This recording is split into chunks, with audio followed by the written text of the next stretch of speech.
Hello students, हम लोग करने वाले हैं class 12 chemistry chapter number 2 solution. और हम लोग अनसॉल्व इन टेक्स्ट क्वेश्चन कर रहे हैं और क्वेश्चन नंबर 2.9 पे आ गए हैं।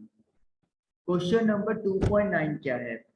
Vapour pressure of pure water at 298 kelvin is 23.8 mmHg।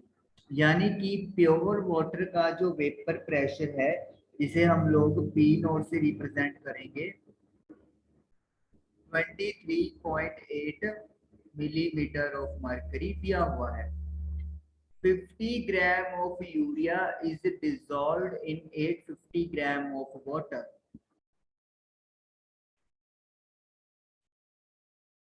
Mass of water, इसे अपन W1 लिख लेते हैं, वो दिया हुआ है 850 ग्राम।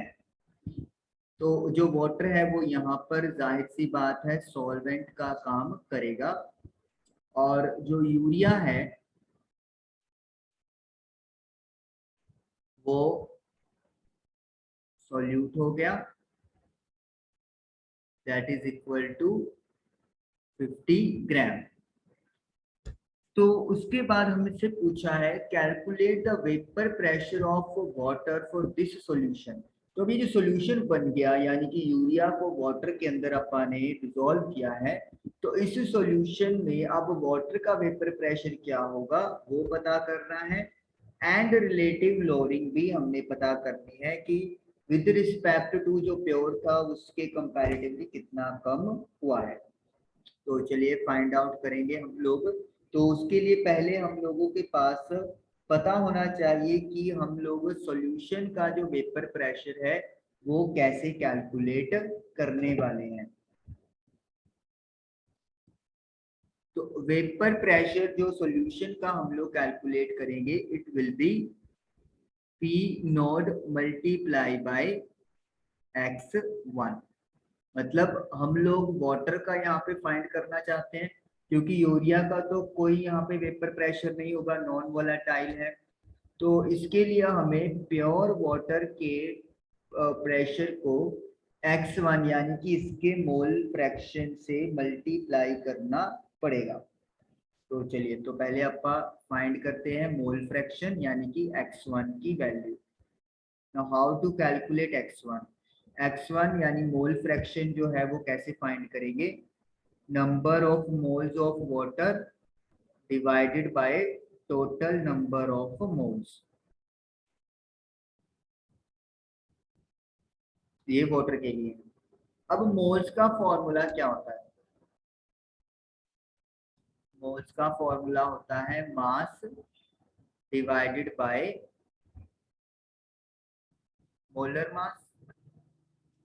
अगर मैं वाटर की बात करूं तो what is the mass of water? Water का मास है 850 divided by molar mass water का होता है 18। नो नो, यस ठीक। उसके बाद N1। N1 क्या होगा? अगेन 850 अपॉन 18 प्लस N2, यानी कि यहाँ पर हम लोग बात करेंगे यूरिया की। तो यूरिया का मास कितना है? 50 दिया हुआ है। यूरिया का मोलर मास कैलकुलेट कर सकते हैं।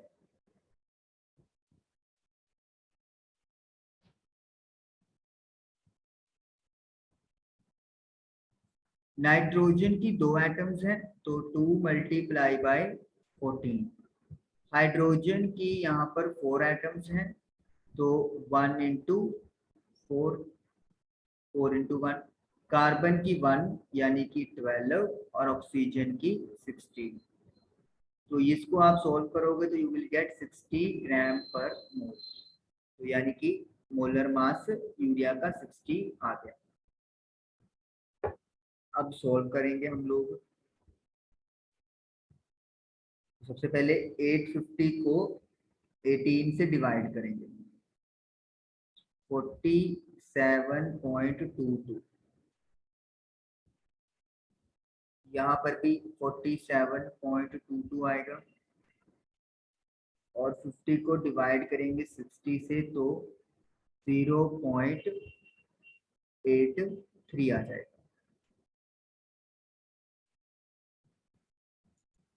डिनोमिनेटर में 47.22 में 0.83 ऐड करेंगे।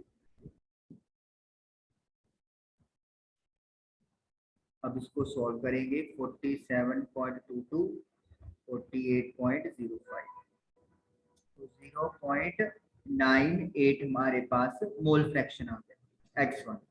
तो अब सॉल्यूशन का हमने निकालना था वेपर प्रेशर या वाटर का, आप कह सकते हैं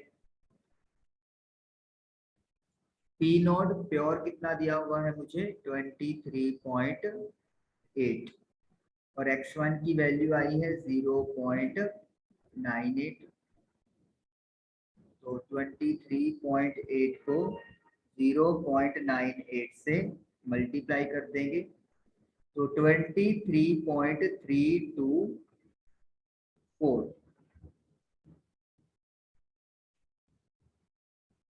तो ये वेपर प्रेशर जो है वो सॉल्यूशन का हमारे पास कैलकुलेट होकर आ गया। आप देख सकते हो वेपर प्रेशर कम हुआ है क्योंकि जब भी नॉन वोलेटाइल को ऐड किया जाएगा तो वो वेपर प्रेशर डिक्रीज कर देगा प्योर का, क्योंकि स्पेस ऑक्यूपाई हो जाती है जिसकी वजह से जो वोलेटाइल कंपोनेंट होता है उसके वेपर्स कम बनते हैं। तो अब सॉल्यूशन का तो हमें वेपर प्रेशर पता चल गया, या वाटर का आप कह सकते हैं वेपर प्रेशर का चल गया है। अब रिलेटिव लोअरिंग पता करनी है तो उसके लिए फॉर्मूला लिखेंगे हम लोग।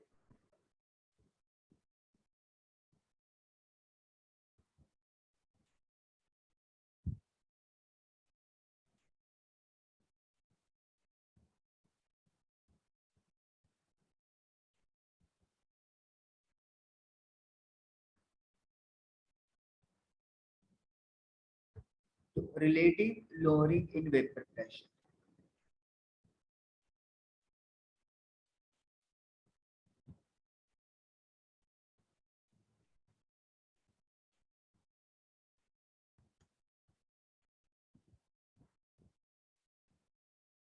इज इक्वल टू, तो कैसे निकालेंगे, प्योर में से सॉल्यूशन का वेपर प्रेशर माइनस करेंगे और डिवाइड करेंगे प्योर वेपर प्रेशर के साथ। तो पी नोट की वैल्यू 23.8 है, सॉल्यूशन की 23.324 है और प्योर की 23.8 है। अब इसको अपन सॉल्व करेंगे।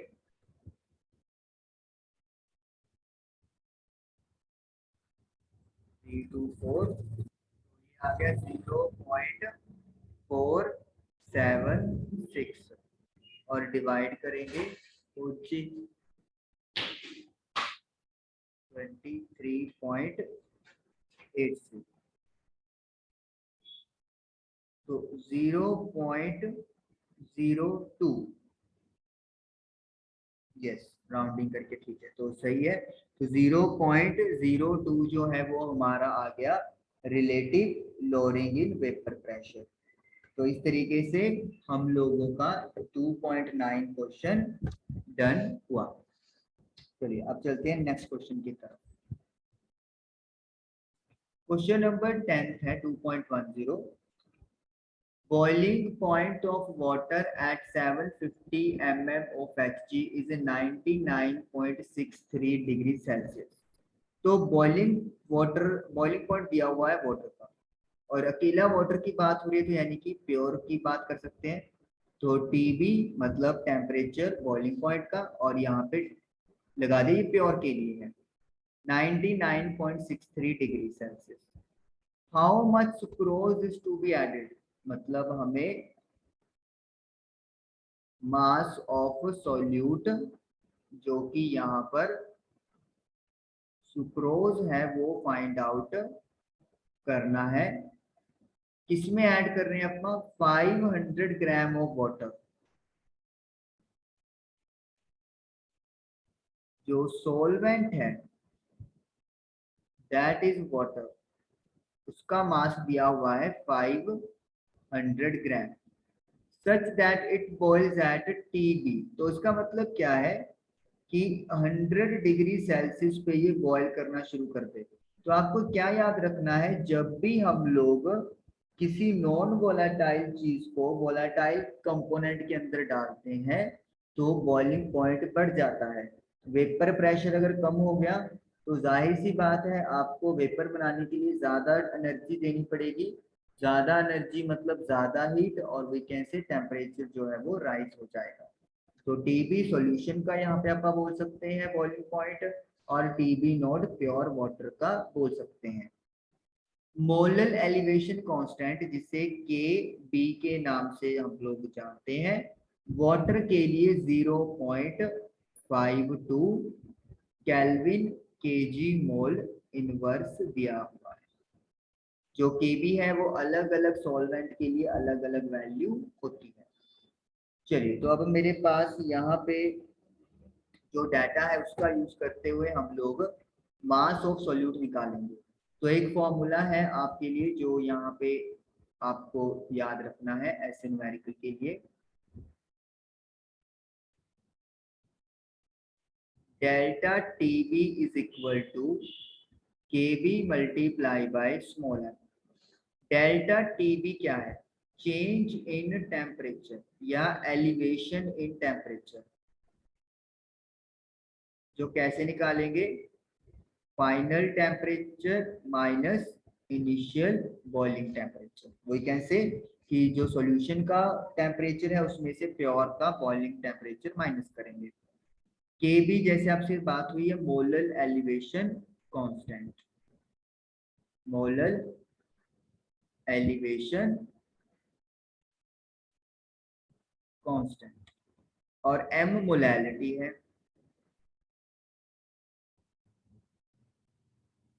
ओके, अब जो यहाँ पे कुछ नोटेशन यूज कर लेते हैं। सॉल्यूट का जो मास है उसे अपन लिख लेंगे W1, सॉल्वेंट का जो मास है उसे लिख लेंगे अपन W2। अब देखिए मोलैलिटी का फॉर्मूला क्या होता है?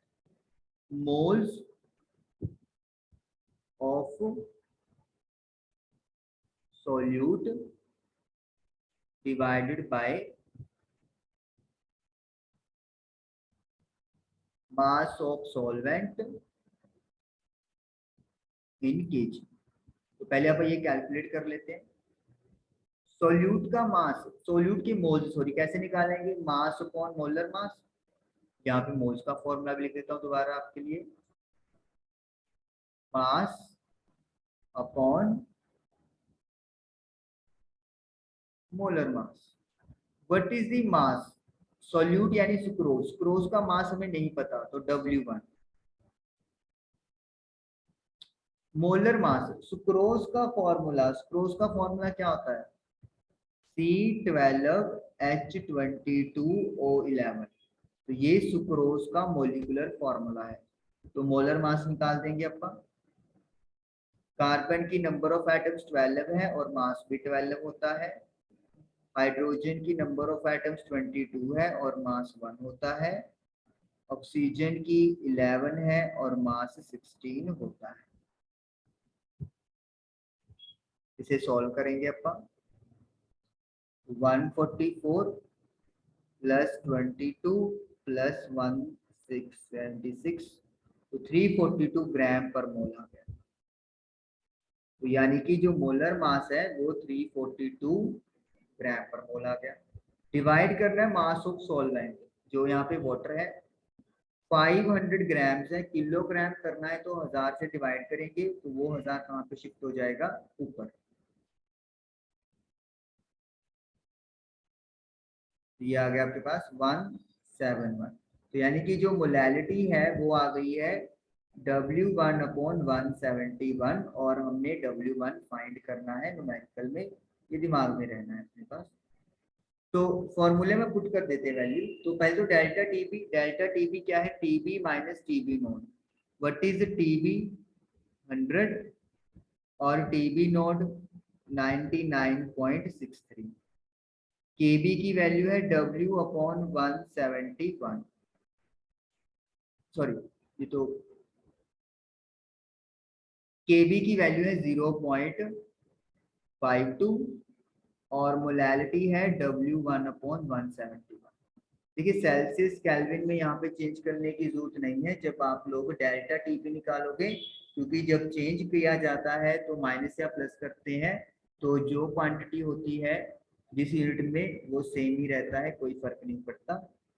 तो जब माइनस करेंगे तो वी विल गेट 0.37, 171 मल्टीप्लाई में और 0.52 divide is equal to W1। अब इसको सॉल्व कर लेंगे।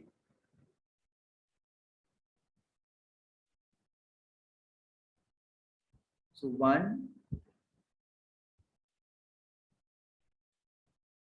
121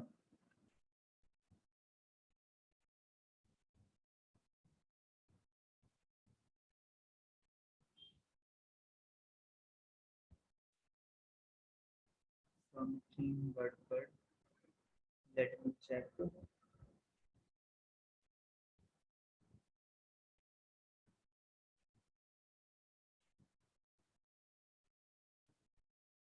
Just let me check it. कोई वैल्यूज का थोड़ा इशू लग रहा है मेरे को। तो 121.67 सही आंसर वेरीफाई कर लिया। तो 121.67 जो है वो सुक्रोज का मास आ गया है, इतना ऐड करना पड़ेगा वाटर के अंदर ताकि वो वाटर का बॉइलिंग पॉइंट 100 डिग्री सेल्सियस कर दे। तो क्वेश्चन नंबर 2.10 आपका डन हुआ। तो आई होप कि आपके दोनों क्वेश्चंस क्लियर हुए होंगे। Thank you for watching the video.